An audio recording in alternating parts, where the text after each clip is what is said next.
합니다. 메르스라는 바이러스가 국민을 불안에 떨게 하고 있죠. 중동에서 이 병균에 감염된 사람이 국내에 들어왔는데 이에 대한 초동 대체가 부적절해서 온 나라에 이 질병이 확산되고 있습니다.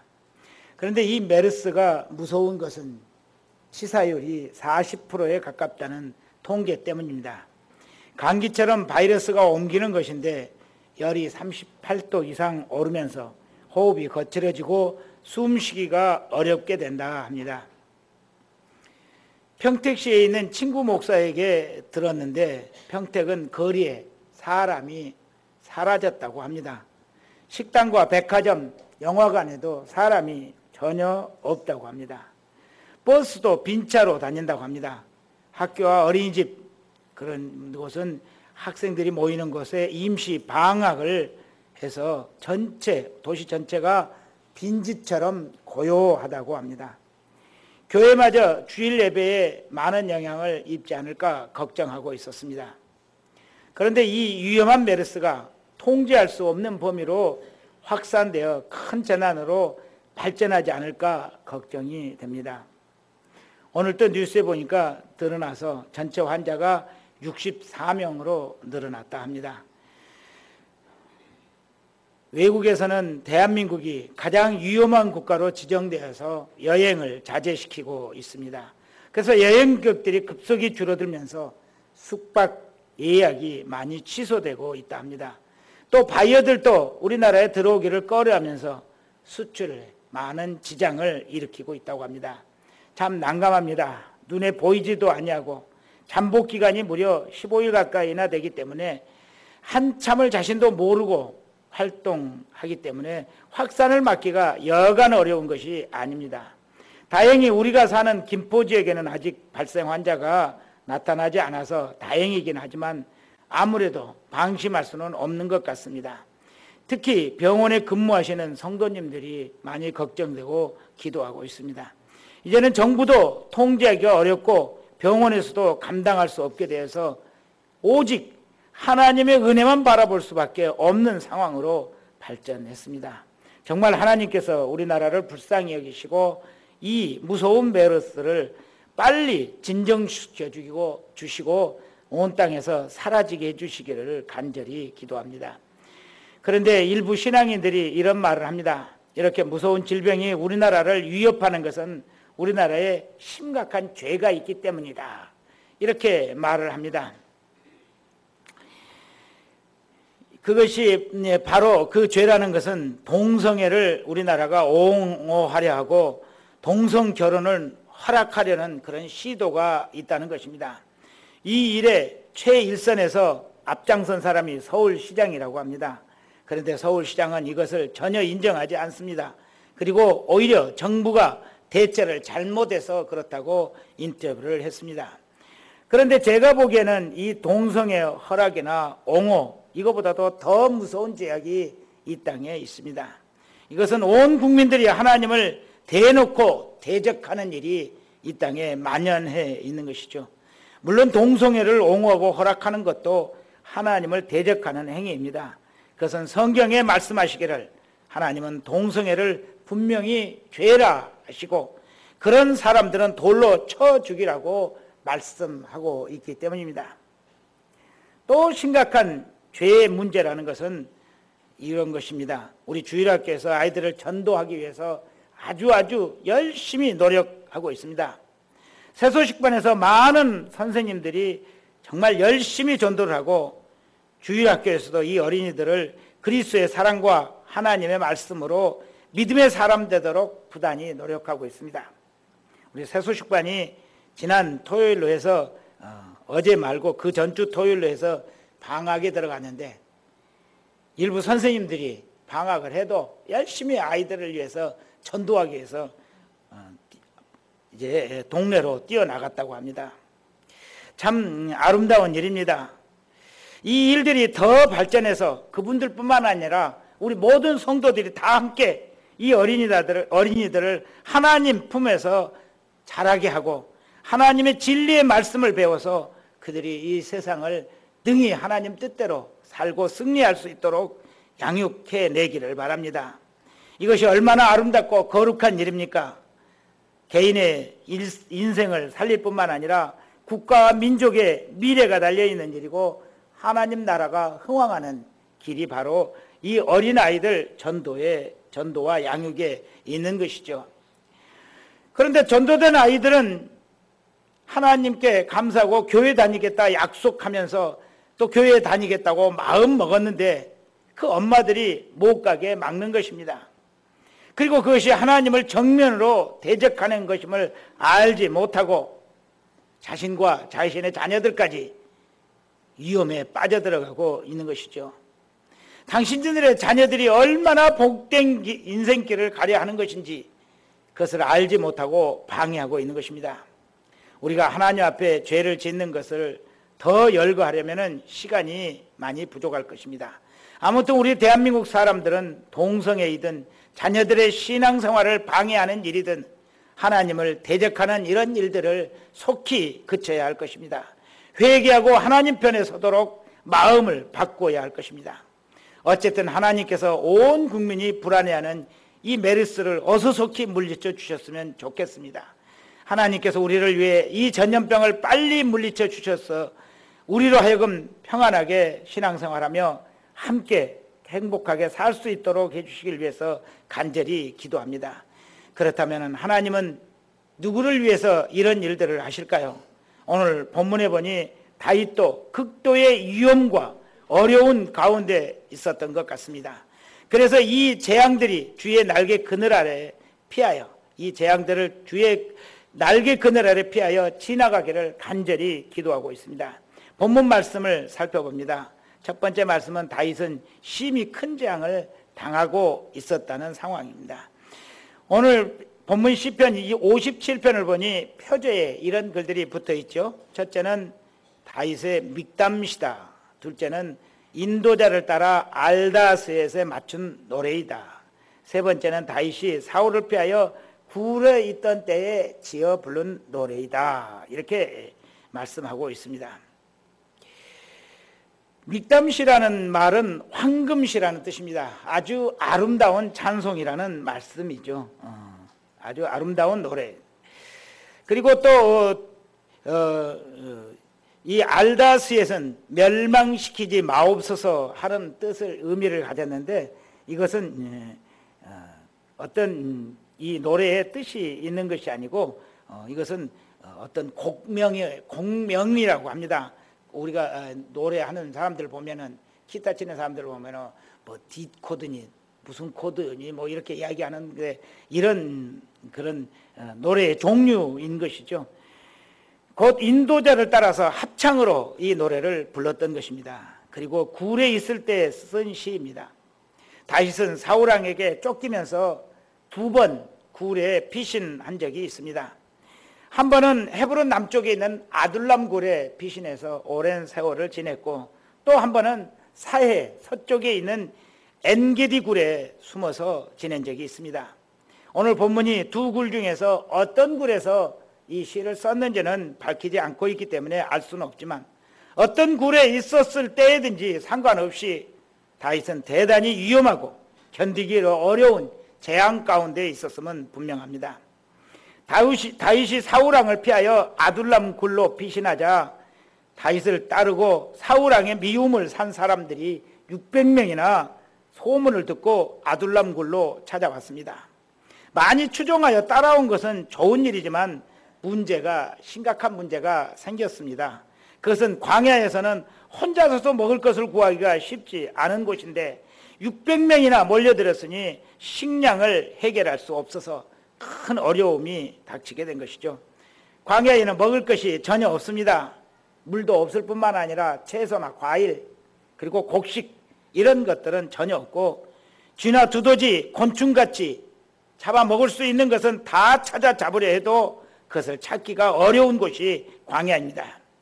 먹을 수 있는 것은 보이는 대로 잡아서 조금씩 나누어 먹으려 해도 하루에 한 끼도 먹을 수 있는 날은 별로 없었을 것이고 먹지 못하고 굶는 날이 먹는 날보다 많았을 것입니다. 그런데 사울왕은 특공대 3,000명을 선발해서 수색 작전에 나섰다는 소식이 들립니다. 다윗과 추종자들에게는 무기도 제대로 없지만 잘 훈련된 이 특공대원들은 중무장한 잘 훈련된 군인들이었습니다. 그들이 덮치면은 그들의 죽음은 바로 코앞에 있는 것이죠. 이런 상황을 다윗은 4절에서 이렇게 노래하죠. 우리 4절 다시 함께 읽습니다. 시작. 내 영혼이 사자들 가운데서 살며 내가 불사르는 자들 중에 누웠으니 곧 사람의 아들들 중에라. 그들의 이는 창과 화살이요 그들의 혀는 날카로운 칼 같도다. 첫 번째, 자신은 사자들 중에 누웠다. 라이온, 무서운 맹수 가운데 누워있는, 한 마리만 있어도 굉장히 위험한데 사자들이 드글드글한 곳에 거기에 자기가 살고 있다. 또 불사르는 자들 중에 누웠다. 전쟁을 하면은 마을에 불을 지르죠. 그러면 그 마을 속에 있는 사람들은 불 가운데서 다 죽는데 자기가 그 불 가운데 누워있다. 정말 곧 죽음이 내 코앞에 있다. 이런 말입니다. 그리고 사람의 아들들이라고 말하고 있는데 이것은 하나님을 두려워하지 않고 무자비한 삶을 사는 그런 사람들을 지칭하는 말이죠. 그들은 창과 화살로 중무장하고 그의 혀들은 날카로운 칼처럼 독하다. 다윗과 그 무리들을 찾기만 하면은 좀 표현이 죄송하지만 갈기갈기 찢어 죽이자 아마 이런 지독한 무서운 표현들을 하고 있었던 것 같습니다. 다윗은 추종자들과 함께 지금 곧 생명이 끝날 것만 같은 아주 위기스러운 재앙 중에 있었던 것입니다. 그런 그가 오늘의 이 57편 시를 썼습니다. 그리고 노래로 불렀습니다. 어떻게 그런 상황에서 찬송을 지을 수 있고 그걸 노래로 부를 수 있는 것인지 정말 상상하기조차 어렵습니다. 그런데 그 해답이 1, 2절에 나와 있습니다. 우리 두 번째 보는 말씀은 다윗은 하나님께서 자신을 위하여 일하심을 알았습니다. 우리 1절, 2절 다시 함께 읽습니다. 시작. 하나님이여 내게 은혜를 베푸소서. 내게 은혜를 베푸소서. 내 영혼이 주께로 피하되 주의 날개 그늘 아래 이 재앙들이 지나가기까지 피하리이다. 내가 지존하신 하나님께 부르짖으며 곧 나를 위하여 모든 것을 이루시는 하나님께로다. 아멘. 다윗은 믿음이 참 좋은 믿음의 사람이었습니다. 그런데 큰 위기가 자신을 이런 큰 위기에서 자신을 하나님께 의탁했습니다. 하나님의 날개 그늘 아래서 이 재앙들이 다 지나가기를 소망하고 피했습니다. 그리고 거기서 하나님께 은혜를 구했죠. 그리고 그는 이렇게 고백합니다. 나를 위하여 모든 것을 이루시는 하나님, 나를 위해서 모든 것을 이루시는 하나님. 저는 다윗의 이 고백을 읽는 순간에 제 눈을 의심했습니다. 아니, 사람이 하나님을 위해서 존재하는 것이고 하나님을 위해서 일을 하는 것이지 어떻게 하나님께서 사람을 위해서 일한다 이렇게 큰 소리 칠 수 있을까 의아했습니다. 그리고 깊이 묵상했습니다. 생각하고 또 생각했습니다. 왜 그렇게 노래할 수 있었을까? 어떻게 하나님께서 자신을 위해서 일한다고 이렇게 확실하게 큰 소리치며 노래할 수 있었을까? 정말 많이 묵상했습니다. 그리고 깨달았습니다. 아, 그렇구나. 다윗이 하나님께서 자기를 위해서 모든 것을 이루시는 분이시라고 말할 수 있었던 것은 바로 자신이 온전히 하나님 편에 서 있었기 때문입니다. 그것을 어떻게 알 수 있습니까? 5절부터 11절까지 있는 그들의 노래에서 우리는 알 수 있습니다. 두 번째는 그의 인생의 삶을 살펴보면 현저하게 드러나죠. 다윗은 아무리 위험한 일이라도 하나님을 위한 일이라면 그의 목숨을 아끼지 않았던 분입니다. 다윗은 모든 장수들이 벌벌 떨며 블레셋의 골리앗과 싸우기를 힘들어했던 그때에 그는 호롤단신 결투장으로 뛰어갔습니다. 모든 사람들이 다 말렸습니다. 사울왕도 말렸습니다. 그러나 다윗은 하나님을 의지하고 죽음을 두려워하지 않으며 골리앗에게 달려나갔습니다. 또 다윗은 모든 결정을 할 때마다 자신의 마음대로 하는 것이 아니라 하나님의 음성을 듣고 하나님의 뜻을 살피고 그 말씀대로 살려는 노력을 끊임없이 했습니다. 그는 우리아의 아내 밧세바와 간음죄를 지었을 때 외에는 자기의 마음대로 결정하는 일이란 없었습니다. 항상 하나님의 뜻을 물었고 하나님의 뜻을 발견하면은 그 뜻대로 살았던 것입니다. 또 다윗은 하나님을 위해서 자신의 베스트를 다하신 분이었습니다. 다윗은 모든 전쟁을 마치고 편안하게 있을 때에 하나님께서 성전에 계시지 아니하고 장막에 계신 것을 마음 아파했습니다. 그래서 성전을 짓고 싶었습니다. 그러나 하나님은 다윗이 전쟁으로 많은 피를 흘렸기 때문에 성전을 짓지 말라고 만류하셨습니다. 그의 아들 솔로몬이 지을 것이라 하셨습니다. 그런데 다윗은 어떻게 했습니까? 하나님을 위하여 성전 짓는 것을 그냥 바라보고만 있을 수 없었습니다. 성전을 짓지는 못할지라도 성전 짓는 모든 준비를 다 하려는 마음을 가졌습니다. 모든 건축 재료들을 준비하기 시작했습니다. 자신의 금고를 다 털어서 성전을 짓기 위한 금과 보석들을 마련하고 골재를 실어오고 목재를 준비했습니다. 솔로몬은 이제 짓기만 하면 되도록 준비를 다 했습니다.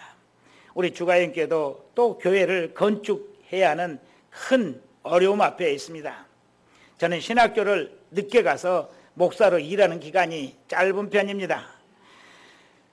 다른 목사님들에 비하면 반 정도밖에는 안 되죠. 그런데 교회 건물을 벌써 2번 마련했고 또 3번째 교회를 지어야 하게 됐습니다.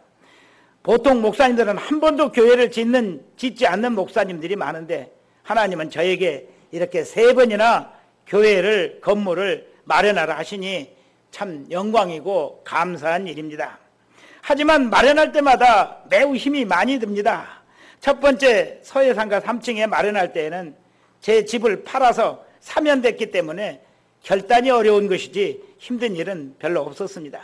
그러나 2번째 예배당, 지금 예배드리는 이 예배당을 마련할 때는 쉽지 않았습니다.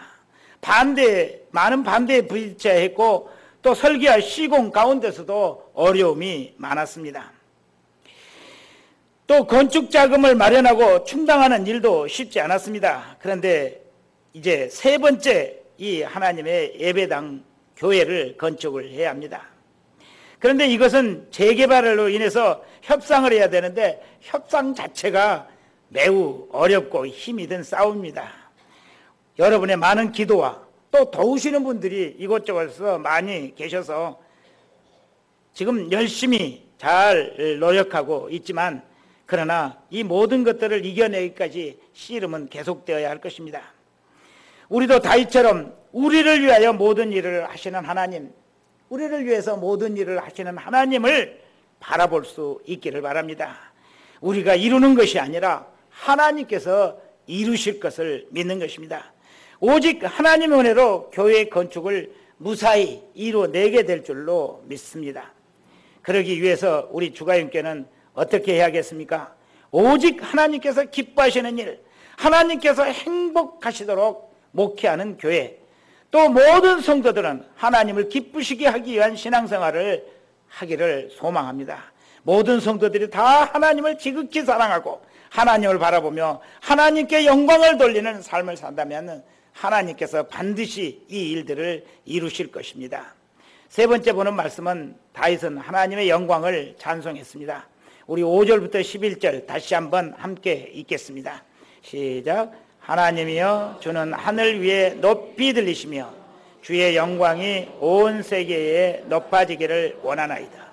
그들이 내 걸음을 막으려고 그물을 준비하였으니 내 영혼이 억울하도다. 그들이 내 앞에 웅덩이를 팠으나 자기들이 그 중에 빠졌도다. 하나님이여 내 마음이 확정되었사오니 내가 노래하고 내가 찬송하리이다. 내 영광아 깰지어다. 비파야 수금아 깰지어다.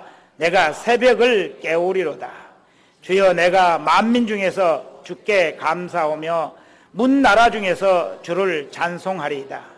무릇 주의 인자는 커서 하늘에 미치고 주의 진리는 궁창에 이르나이다. 하나님이여 주는 하늘 위에 높이 들리시며 주의 영광이 온 세계 위에 높아지기를 원하나이다. 아멘. 오늘 이 5절부터 11절을 읽었는데 이것은 다윗이 그 굴 속에서 했던 찬송입니다. 그런데 이 시편을 우리 사람들이 오늘날에 우리 믿는 사람들이 복음성가로 만들어졌는데 세 편이나 만들었습니다. 첫 번째는 모든 상황 속에 라는 노래를 만들었고, 두 번째는 지금 우리는 마음을 합하여 라는 찬송을 만들었고, 세 번째는 내가 만민 중에 라는 이런 세 곡을 만들었는데, 아마 성경 중에서 한 장에 찬송이 세 곡이나 만들어진 것은 이 시편 57편뿐이 아닌가 이렇게 생각할 정도입니다. 다윗이 그 어려운 상황 속에서 어떤 찬송을 불렀습니까? 우리는 다윗의 믿음을 가히 짐작하기 어렵지만 그 상황, 먹을 것도 없고 생활도 매우 불편하고 언제 사울의 군대가 몰려와 그들이 몰살당할지 모르는 그 어려운 상황 속에서도 찬송을 지어서 찬송을 부른 다윗의 신앙이 정말 놀랐습니다. 그의 찬송은 5절과 11절에서 하나님의 영광은 하늘 위에 높이 들립니다. 그 영광이 온 세계에 높아지기를 원합니다 라고 노래하고 있습니다. 우리 복음성가로 만들어진 이 찬송을 함께 불러보겠습니다. 복음성가 229장인데 내가 만민 중에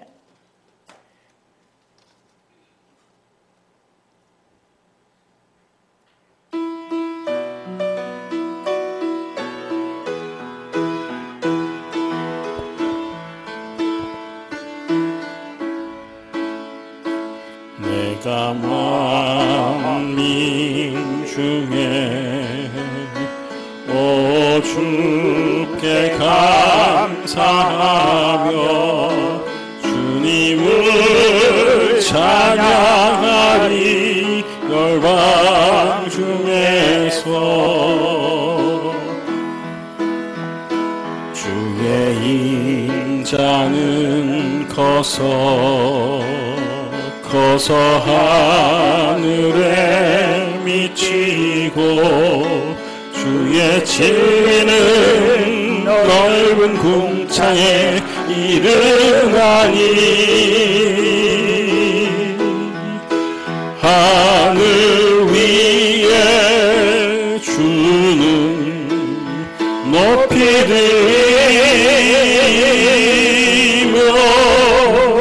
주의 영광은 온 세계 위에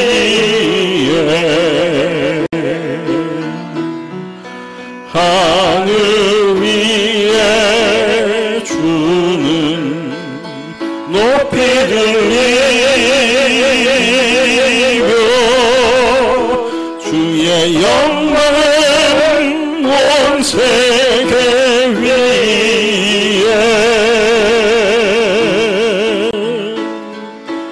내가 만민 중에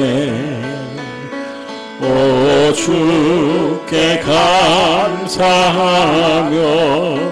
주님을 찬양하리 열방 중에서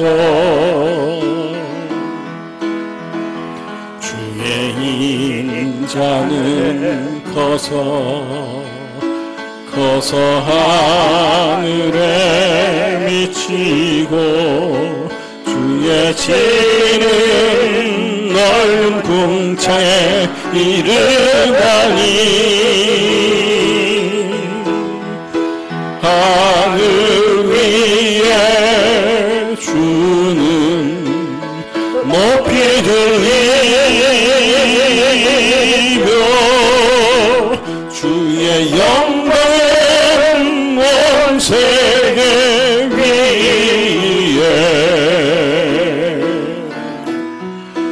하늘 위에 주는 높이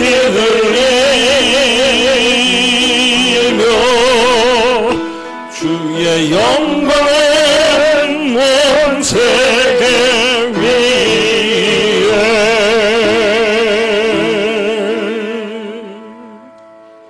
두 번째 찬송은 새벽을 깨우리라 라는 찬송이죠. 왜 다윗은 새벽에 깨어나기를 원했을까요? 그 시간에 하나님을 만나는 것이 가장 좋았기 때문이죠. 여러분도 새벽을 드리시도록 노력해 보시기 바랍니다. 요즘 우리 교회 새벽 예배에 많은 분들이 나오시고 계십니다. 우리 교회 성도님들뿐만 아니라 외부 성도님들도 많이 오셔서 마치 특별 새벽 기도하는 것처럼 많은 분들이 새벽에 나와서 예배를 드리고 하나님을 만나고 있습니다. 새벽이 하나님 만나기에 가장 좋은 시간이죠. 그래서 그렇게 힘들고 어려운 상황 속에서도 다윗은 새벽을 깨워서 하나님을 만나기를 소망하고 일어나 찬송을 드렸던 것입니다. 이런 사람을 하나님께서 어떻게 사랑하시지 아니하고 이런 사람을 하나님께서 어떻게 구원해 주시지 않겠습니까? 이런 믿음을 다윗이 가졌기 때문에 다윗은 하나님은 나를 위해서 모든 일을 하신다. 하나님은 나를 위해서 모든 일을 하신다. 이렇게 자신 있게 말할 수 있었던 것이죠. 이 찬송도 우리 함께 불러보겠습니다. 복음성가 311장입니다.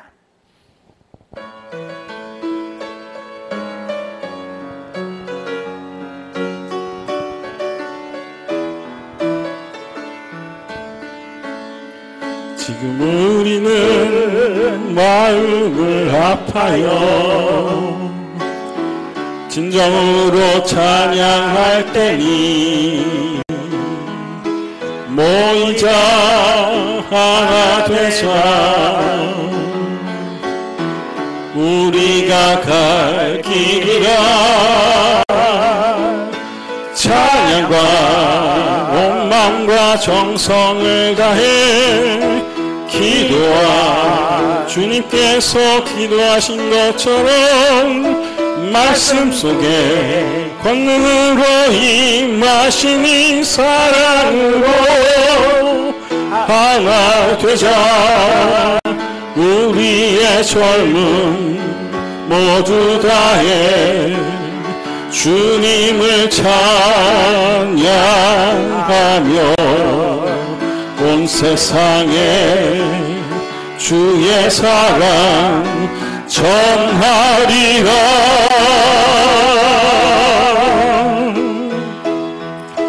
일어나 새벽을 깨우리라. 지금 너희가 하나 될 때이니 일어나 새벽을 깨우리라. 내가 너희와 함께 하리라. 일어나 새벽을 깨우리라. 지금 너희가 하나 될 때이니 일어나 새벽을 깨우리라. 내가 너희와 함께 하리라. 아멘. 세 번째 찬송은 자신의 마음이 하나님께 확정되었다는 노래이죠. 그의 마음은 오직 하나님만을 의지하고 하나님의 날개 그늘 아래 피하기로 굳게 마음을 먹었습니다. 아무리 힘들고 어려운 상황이라도 인간적인 방법이 아니라 하나님만을 의지하기로 마음을 확정한 것이죠. 이런 다윗을 하나님은 버릴 수 없으셨을 것입니다. 그래서 그를 끝까지 지키시고 이스라엘의 가장 위대한 왕으로 성장하시기까지 하나님께서 지키시고 인도해 주셨던 것입니다. 말씀을 맺습니다. 하나님은 다윗을 위해 모든 일을 다 하셨습니다. 그것은 다윗이 오직 하나님만을 사랑하고 하나님만을 의지했기 때문이죠. 하나님의 일이라면 자신의 모든 일을 다, 자신의 모든 힘을 다해 충성했습니다. 또 어떤 어려움 속에서라도 기도하며 찬송하기를 쉬지 않았습니다. 그가 지금 우리는 지금 국가적으로 매우 어려운 때이고 메르스라는 바이러스가 우리의 삶을 위협한다 할지라도 우리가 다윗과 같은 신앙, 다윗처럼 하나님께 피하고 하나님께 마음을 확정하고 온 힘을 다해 충성하며 하나님을 찬송하고 하나님께 예배한다면 하나님께서도 우리를 위해서 일하실 줄로 믿습니다. 하나님은 우리와 함께 하시며 우리를 위해 일하시며 우리를 모든 어려움들 중에서 지키시고 보호하시고 승리하게 하실 줄로 믿습니다. 하나님만 믿고 의지하며 충성하는 여러분을 하나님께서 완전히 끝까지 보호해 주실 줄로 믿고 간절히 축원합니다. 기도드립니다.